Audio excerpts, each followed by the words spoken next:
वाला सारा चीज, इधर वाला जो भी होगा वो प्लस होगा, सॉरी इधर वाला सारा चीज लेफ्ट हैंड साइड है ना तो माइनस होगा, इधर वाला सारा चीज प्लस होगा, ऊपर प्लस होता है और नीचे क्या होता है, माइनस होता है। तो याद रखिएगा, अगर यहाँ पे आप अगर दर्पण रख देते हैं तो दर्पण के सामने जितना भी चीज रहेगा वो सब माइनस में लिया जाएगा और माइनस को ही क्या कहा जाता है, ऋणात्मक कहा जाता है। यानी कि आपका आंसर बी क्या हो जाएगा, सही हो जाएगा, है ना। कोई दिक्कत?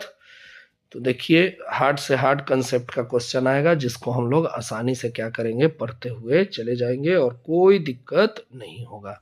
ठीक है, बस समझना आपको है, ध्यान दीजिए। ये नेक्स्ट क्वेश्चन थोड़ा बड़ा है, इसको अच्छे से पढ़िए और पढ़ के जवाब देने का कोशिश करिए। नहीं आएगा हम तो बता ही रहे हैं। एक प्रयोग में अवतल दर्पण द्वारा किसी,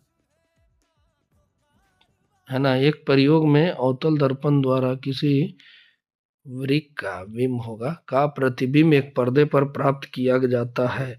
दर्पण की फोकस दूरी निर्धारित करने के लिए पर्याप्त प्रयोगकर्ता को क्या नापना चाहिए।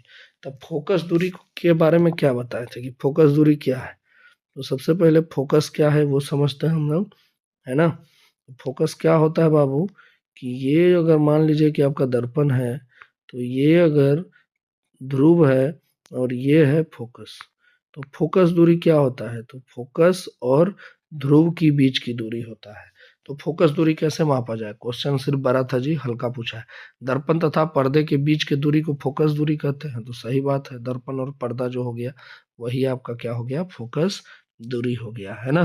तो इसका कौन सा आंसर हो जाएगा, ए हो जाएगा। तो आप ए मार्क करके आगे बढ़ जाइएगा, ठीक है। नेक्स्ट क्वेश्चन पे आते हैं।